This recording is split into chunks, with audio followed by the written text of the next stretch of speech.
Okay, so I'm out of fertilizer. I'm gonna have to go back to the farm and load up again. I don't have anybody tending me today. Timothy is running dry fertilizer. Cody is working on a baler. And yeah, Cody's working on a baler, and that's about the long and the short of it. So me and Tim are running fertilizer. I'm gonna get Cody tomorrow probably, or even Tim tomorrow. I'll get Cody in a sprayer and me in a sprayer, and Tim can tend us with liquid, because we really got to get going on this thing. And I don't need to put dry on as much as I need to put wet on. And there's where I blew my hose last year. I just saw it. So anyway, I guess I'll show pumping into this thing here pretty quickly. And we'll start out the fertilizer in the spreader. And you guys, come on, right? Yeah, right, come on. Come on. There we go.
We forgot the camera. Okay, so I'm on my way down to meet a new property owner. Nothing big, maybe 40 acres or so, which is, you know, a plus. That's okay. I can live with that. Sounds good to me, right? So anyhow, I am going to get that done. I just got to shore up the deal. I picked up another 35 yesterday, 37 yesterday. It was a property owner bought a piece of property, didn't like the former farmer. Apparently the conversation they had didn't go the way they wanted it to. Just he rubbed him the wrong way, and he says, I don't want you to farm my property. They called me. I went out and met him. he ran me through the 60 questions, you know, and he says, well, what did you see when you looked out on my property? I said, well, what I saw is from the plant matter that's growing there is that you've got a potash deficiency. And, you know, as far as the other weeds that are there, they just, I don't think the pH is bad, but it's definitely a potash deficiency. And he was like, okay, I've got the soil tests here, and some bitch, potash deficiency. You know you're pretty good when you nail that one. So anyway, and no, I did not pull soil tests. It's just I know it grows in this area when you have a potash deficiency. Okay, so I think we're where we need to be. I think I turned it on and then it didn't record, but whatever. What we're doing today is me and William, me and William are putting down 32% nitrogen. Today is the first day that I will be in the tractor running a sprayer. I'm going pretty slow because it's bump, bumpity bump. So what I'll do is I'll just kind of, I don't know, put the camera, I want this camera so you guys can see what I'm actually doing here instead of just talking. It's bumpy. The grass looks awesome coming out of the winter. This was a double cut. I did 2 cuttings off of this farm last summer, and you know, when you push grass really hard and you cut it a little close, a lot of times you'll have spots where it doesn't look good. Well, fortunately, we really put the fertilizer to it, and I mean NP and K for that matter, or NK and sulfur. I did not put any phosphate down. And nitrogen, no phosphate, potassium or potash, and sulfur. That's what my mixture is on the blend. We don't need phosphates. For some reason, this ground is just loaded with enough phosphate to grow a decent crop, and you just don't really need to, we just don't need to put phosphate down, not much anyway. And I may this summer go ahead and put something a little bit different down. Potash is really what you need for growing grass. We are not producing a seed off of this, and usually by the time we get to this thing, it's already headed out and the seed is dropping on the ground, and the seed is where the phosphate is. So we're not too concerned about phosphate because it drops back to the ground and off you go again. Last soil test I took on this, pH was somewhere in that low 6s. Yes, low 6. I was rather surprised. It does have a severe potash deficiency because the person that used to farm it was a family member, and I think he only ever put urea down, and you just take and take and take like that, and he would only put urea down maybe once every 2 or 3 years, if that. So, and I'm not knocking him. I mean, that was what he did. It was his family's land, and you know, they do it on the cheap. The unfortunate thing is when you do stuff like that, and you're on the cheap program, you're only hurting yourself. And there's a lot of farmers in the area that feel that 10 gallons of nitrogen for 20 years on grass fields is more than enough to make a living off of. Well, you know, times change, crops may change, regions change from grass to back to soybeans and corn or whatnot, and then somebody's got to put those other nutrients down. Ooh, your shoes on Velcroed. So, you know, it was no skin off of his ass, didn't cost him anything, and fortunately enough, I've got this here long term, so I'm not going to complain at all.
I didn't pump the tank full, had problems. My booms decided that they would not fold up. So I had corrosion on a ground wire at the back of the sprayer that needed to be addressed. So I had to fix that. Not a big problem, just a problem. And that pushed it too late. You can see it's getting dark now. And I'm going home. I got to eat something and start my day again tomorrow. And that'll be that. Lewis is gonna take a load of hay tomorrow, one or two loads tomorrow, and I'm going to just pick up compost. I don't have time. Excuse me. I just don't have time to load up. Well, I have time to load out. I don't have time to load up. I don't have time to load up, load it out, get the compost, and be back here at a reasonable amount of time. I'm gonna have to dump the compost and then probably go up and get another load of dry fertilizer and get that in the building. I got, yeah, what do you call it, fertilizer? 32%. I got one more load that's supposed to be delivered. And then I'm gonna order 4 more. So that'll give me 8 semi-loads of 8 semi-loads of 32%, and that'll be the 4th load of dry, and I'm not anywhere near, I'm just getting started. So I normally do run through 11 loads of liquid, and I'm probably gonna be there this year without any problem, but I do have to get that damn compost back. Now, it's not going to rain tomorrow, so I'm just going to go down and get it. And if Lewis has got time to do 2 loads, then I'm going to have him drop the flat trailer, go down and get a load of spent, and come back with a load of spent. And that will, you know, then he'll drop the load of spent and hook into the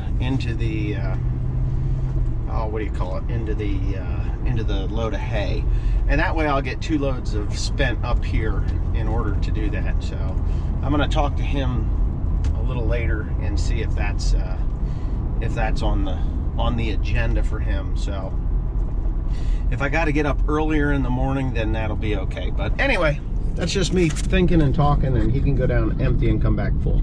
So there you go.